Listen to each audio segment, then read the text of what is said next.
इस कथा को सुनना।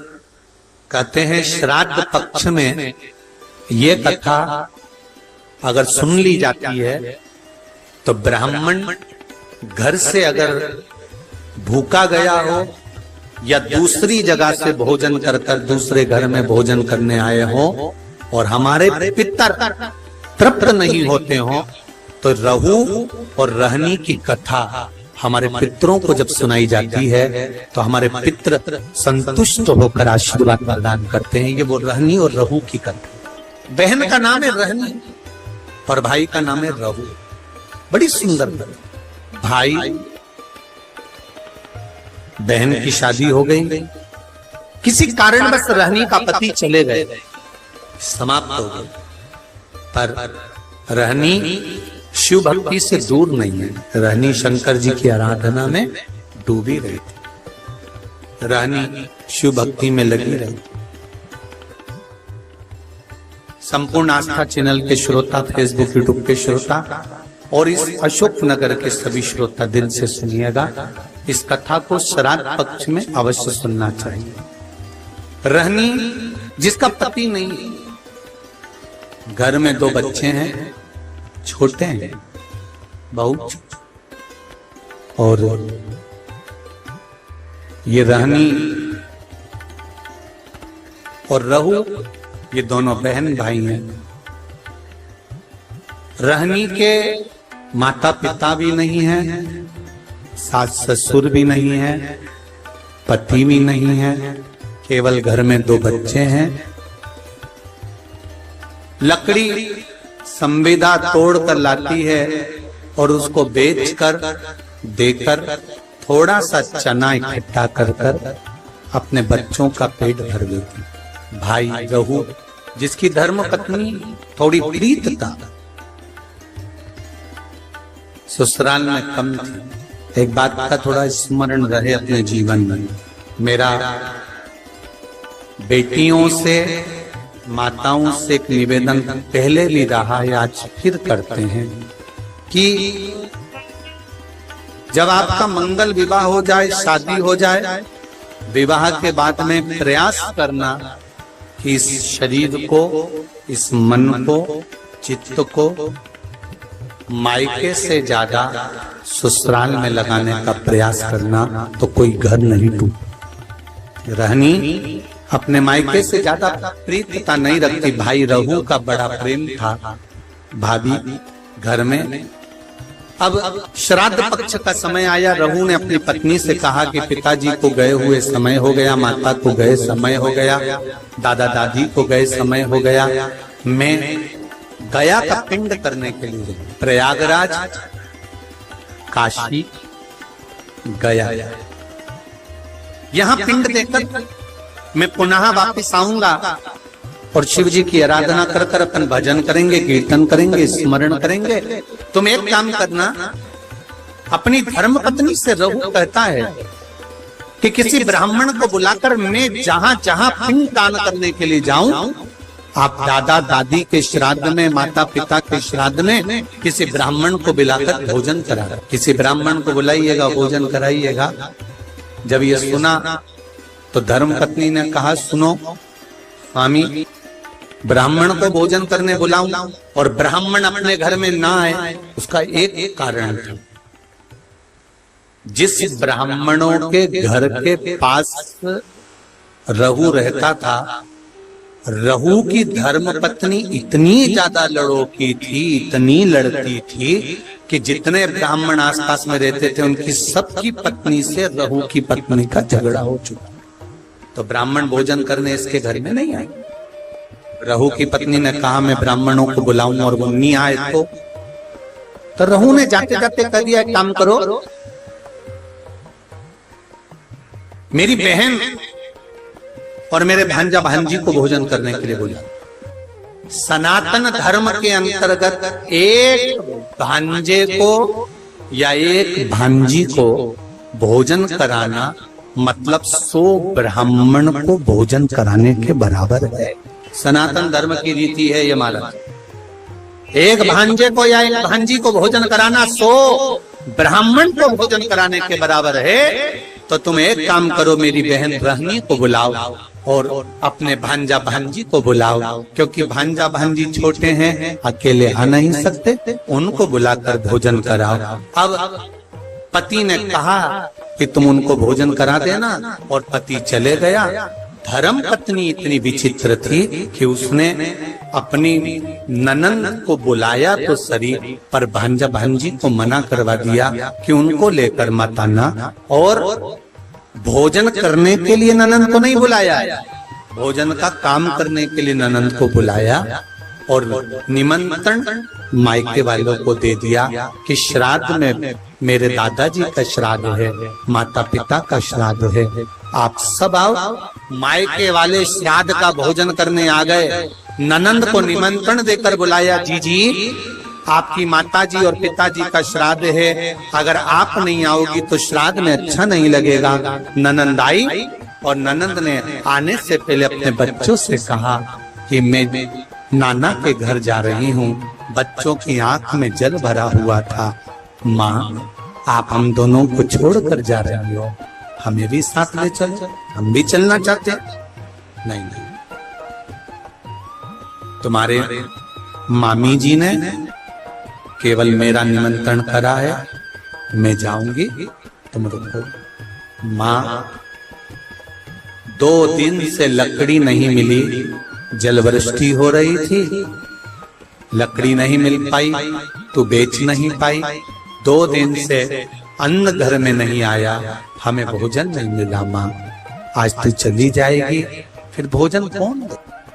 बेटा बेटी कह रहे हैं, माँ 2 दिन से भोजन नहीं मिला है माँ, हम बहुत भूखे हैं माँ। माँ कहती है, तेरे नाना और नानी का श्राद्ध है, मैं जा रही हूँ, मैं मामी से कहूंगी कि बच्चे भूखे हैं तो भोजन दे देगी मामी। इसको नहीं मालूम था कि ननन को केवल काम करने के लिए बुलाया। रहनी गई, घर में पहुंची, बहुत मेला लगा हुआ था मायके का। खुश हो गई रहनी, आज मेरे माता पिता का श्राद्ध हो रहा है और इतने मेहमान आए। जब माता पिता के श्राद्ध में 10 ब्राह्मण, 20 ब्राह्मण, 25 ब्राह्मण भोजन करते हैं, तो दुनिया की कोई ऐसी ननंद नहीं होगी जिसके चेहरे पर प्रसन्नता ना हो कि मेरे मायके में इतने लोग भोजन करते हैं, मुझे गर्व महसूस होता। रहनी की आंख में खुशियों के अश्रु आ गए। मेरे माता पिता कितने भाग्यशाली हैं। जो जैसा होता है उसके मरने के बाद भोजन भी वैसा ही होता है। जो मरा उसके हृदय में खुशियां रहती है ना कि इसको भी भोजन कराओ, इसको भी भोजन कराओ, इसको भी भोजन कराओ, इसको भी भोजन कराओ। ये जो मिला है ये आपका नहीं है, ये आपके पूर्वजों का है। अब रहनी पहुंच गई, रहनी वहां पहुंच गई। क्या जाकर देखा रहनी ने कि चारों तरफ महासुख ही सुख, चारों तरफ वहां पर आनंद ही आनंद है। रहनी ने जैसे ही पांव रखा, भाभी ने रहनी का हाथ पकड़ा और हाथ पकड़कर भाभी रहनी को सीधे रसोई घर में ले गई। और रहनी, सुनो, आपके माता पिता का श्राद्ध है, अगर बेटी भोजन बनाएगी तो माता पिता के श्राद्ध में माता पिता उसको प्रेम से ग्रहण करेंगे, लेंगे।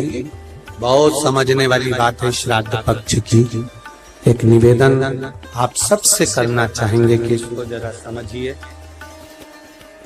इसको जरा जानना कि आप अपने घर में अगर नाना नानी का श्राद्ध कर रहे हो, भोजन बना रहे हो तो ठीक है, पर मायके में जाकर श्राद्ध का भोजन अगर बेटियां बना रही हैं, ससुराल से गई मायके और मायके में जाकर अगर बेटियां भोजन बना रही हैं तो वो श्रेष्ठ नहीं।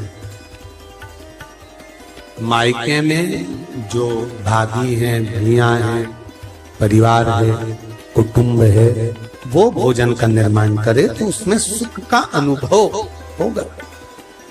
पर भाभी ने कहा जी भोजन आपको बनाना है, क्योंकि आपके माता पिता का श्राद्ध है, तो माता पिता प्रसन्न होंगे, माता पिता को आनंद की अनुभूति होगी, माता पिता आनंद में होंगे। रहनी ने कहा ठीक है, अगर मेरे माता पिता मेरे हाथ का भोजन करना चाहते हैं तो मुझे बनाने में क्या दिक्कत, मैं बना देती। रहनी ने भोजन बनाया। बेटी इंतजार कर रही है कि ब्राह्मण आएंगे, मैं भोजन परोसूंगी, और ब्राह्मण आए तो मैं भोजन परोसूं, इसका इंतजार बेटी को हो रहा था। पर रहनी ने देखा ना कोई ब्राह्मण आया, ना कोई संत आया, ना कोई सदगुरु आया, ना कोई वहां भोजन करने के लिए पहुंचा। अगर वहां पर पहुंचे तो केवल भाभी के मायके वाले पहुंचे, जो सब भोजन करने के लिए लग गए, और रहनी से कहा गया कि इन सबको भोजन परोस दिया जाए। भोजन परोसा गया, सबने खाया। आखिरी में रहनी जब भोजन के लिए बैठी तो भाभी ने कहा, जीजी हमारे गोत्र का श्राद्ध है, इसलिए आप इस गोत्र में भोजन मत करो। हमारे गोत्र का श्राद्ध है, इसलिए आप इसमें भोजन ना करिए।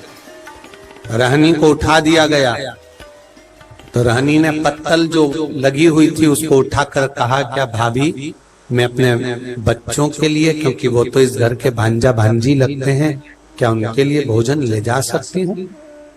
रहनी ने जब पूछा तो भाभी ने कहा, नहीं दीदी, ये जो बचा हुआ भोजन जब एक पत्तल में लग जाता है तो हम इसको बाहर नहीं भेजते, आप रखे रहने दो। माँ रहनी रोती रोती अपने ससुराल पहुंच गई।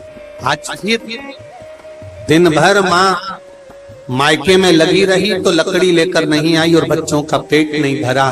बच्चे 3 दिन के भूख से बिलख रहे थे, आंख में आंसू थे। माँ भी आज रो रही थी कि जिस मायके में बेटी जाती थी, कभी माँ बाप उसको भूखा नहीं आने देते थे, और भूखा तो भूखा, कभी माँ बाप उसको खाली नहीं आने देते थे, कुछ ना कुछ रखकर अवश्य भेजते थे। आज वो मायके से भूखी भी गई और कुछ भांजा भांजी के लिए भी नहीं दिए। रहनी ने विचार करा कि मेरे परिवार में मेरे बच्चे भूखे हैं, क्या करूं? रो रही है, आंख से आंसू निकल रहा है, बच्चे माँ की गोद में आकर बैठ गए। माँ कुछ खाने का दे दे। माँ ने कहा एक काम करती हूँ, मैं पड़ोसी के यहाँ जाती हूँ। और रहनी पड़ोसी के यहाँ गई। पड़ोसी के यहाँ जाकर हाथ जोड़कर कहा, मेरे बच्चे भूखे, क्या थोड़ा सा भोजन मिल सकता? पड़ोसी ने कहा कि भोजन तो था, पर अब भी हमने गाय माता को दे दिया, अब भोजन बचा। रहनी रो रही, रहनी की आंख में जल, और रहनी रोती रोती आंखों में जल भरी हुई घर पहुंच गई। बच्चे बिलख पड़े, माँ भूख लगी। बच्चे बिलख रहे थे। भाई रहू गया जी में जो पिंडदान कर रहा था, जैसे ही पिंड बनाए, पिंड सारे के साले जितने थे वो काले पड़ गए। उसमें काली तिल भी नहीं डाली तो भी काले पड़ गए। पिंड दान करा। पंडित जी से पूछा, ब्राह्मण देवता मैंने पिंड दान करा, पर ये पिंड जो बनाए गए हैं ये सारे के सारे काले पड़ गए हैं, इन पिंड का काला पड़ना क्या कारण? ये पिंड काले क्यों पड़ गए? क्या कारण है कि पिंड काले हो गए? ब्राह्मण देवता ने कहा कि जब घर में सब ब्राह्मण भोजन कर रहे हो, सब परिवार के लोग भोजन कर रहे हो, और घर के भांजा भांजी के नैनों में भूख के कारण जल होता है, तब ये पिंड काले पड़ जाते हैं। हमको लगता है आपके भांजा भांजी भूख से बिलख रहे हैं। रहू ने कहा ऐसा हो ही नहीं सकता। रहू बोले ये नहीं हो सकता, मैं अपनी धर्म पत्नी को कहकर आया हूं कि अगर ब्राह्मण भोजन करने ना आए तो मेरी बहन को भोजन करने बुलाना, भांजा भांजी को भोजन करने बुलाना। तो ये हो नहीं सकता कि भांजा भांजी भूखे हों। आप पता करना, पिंड काला जभी पड़ता है जब भांजा भांजी भोजन नहीं करे हों और भूखे बैठे। महाराज शिव महापुराण की कथा यहाँ तक कहती है, अगर आपके घर में ब्राह्मण भोजन करने आए हैं और अगर घर में बहन बेटियां हैं, भांजा भांजी हैं, तो इंतजार मत करना कि ब्राह्मण उठेंगे इसके बाद हम भांजा भांजी को भोजन देंगे। आप तो ब्राह्मण के साथ भांजा भांजी को भी भोजन करने बिठा सकते हो या पहले भी जिमा सकते हो, उसमें कोई दोष, उसमें कोई दोष नहीं। भांजा भांजी अगर भोजन करे तो उसमें दोष नहीं। आप जिमाओ। रहनी के बच्चे भूखे बिलख रहे, रहू को रहा नहीं गया, गया जी का पिंड कर कर रहू सीधे घर पहुंचा। घर में जाकर पत्नी से पूछा, क्यों मेरी बहन आई थी? हाँ, ना मानो तो पूछ लो सभी से, बहन आई थी कि नहीं आई थी? सबने कह दिया आई थी, रहनी आई थी। हाँ, तो इसको लगा कि रहनी आई थी तो बच्चे भी आए होंगे, इसने नहीं पूछा। घर गया बहन को, दीदी ओ दीदी। हाँ भैया वीरा, क्या हो गया? दीदी जिस दिन मैं पिंडदान करने के लिए गया था, जिस दिन मैंने पिंड दिया, उस दिन तेरे बच्चे क्या भूखे थे बहन? क्या तेरे बच्चे भूखे थे? रहनी भाई के गले लगकर रो पड़ी, भैया केवल बच्चे ही नहीं, तेरी बहन भी तेरे दरवाजे से भूखी आई, आंखों में जल। तो चिंता मत कर बहन, मेरे माता पिता और इन भांजा भांजी के नाना नानी का श्राद्ध अब इस घर में करना। मैं विश्वास से कहता हूं बहन कि पितृदेव कृपा जरूर करेगा। कर भैया, भोजन होता तो मैं अपने बच्चों को ना करा देती, तो क्यों चिंता करता? कल मैं भोजन भेजूंगा, तू श्राद्ध की तैयारी कर। तैयारी श्राद्ध की। भाई ने बैलगाड़ी में सामान भरवाया, भेजने लगे। जैसे ही बैलगाड़ी में सामान भरकर भेजा, पत्नी ने पूछ लिया, इतना सारा आटा चावल शक्कर घी कहाँ जा रहा है? पति ने कह दिया, सारा की सारा मायके वालों को थोड़ा सा घाटा लग गया तुम्हारे, तो उनके यहाँ भेजा जा रहा है।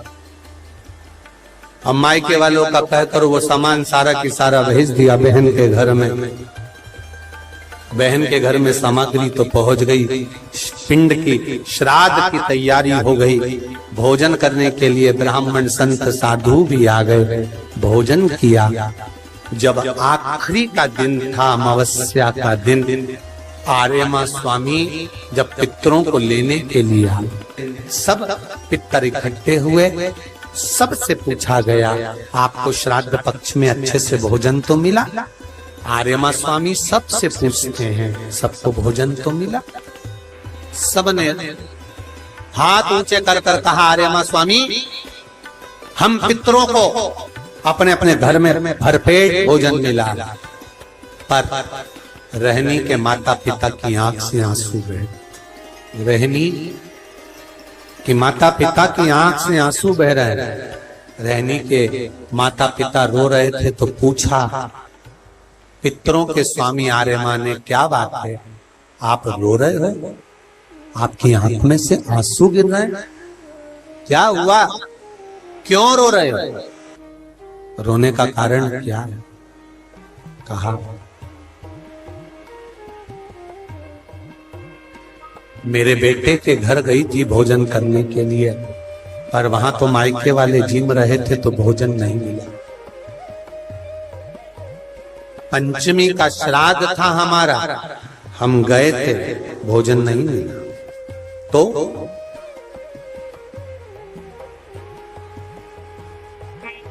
श्राद्ध पक्ष में पितरों को छोड़ा जाता है, भोजन मिला तो ठीक है, नहीं मिला पितर चले जाते। चंद्रलोक से पितृलोक के बीच में एक पितृलोक का सीढ़ी पड़ती है, जीना, सड़ा सीढ़ी जिसपे पितर चढ़ के पितृलोक जाता। उस सीढ़ी पर कौन रुकता है? उस सीढ़ी पर पितृलोक में जाते समय कौन रुकता है?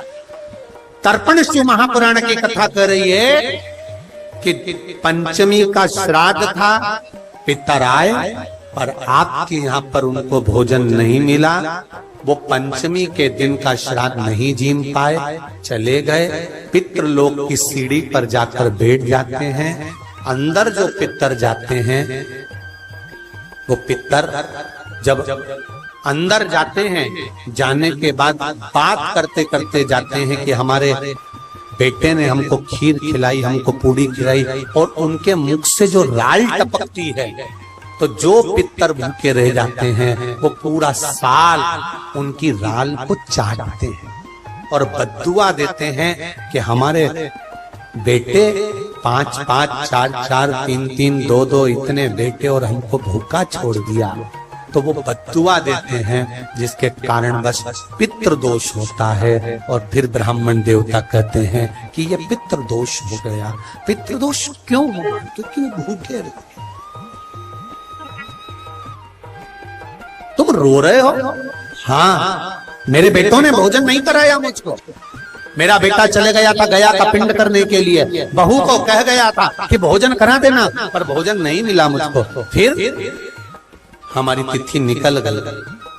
मेरा बेटा आया, बहन के घर, बेटी के घर में उसने भोजन बनवाया तो हमारे निमित्तार्थ भोजन कराया। तो रो क्यों रहे हो?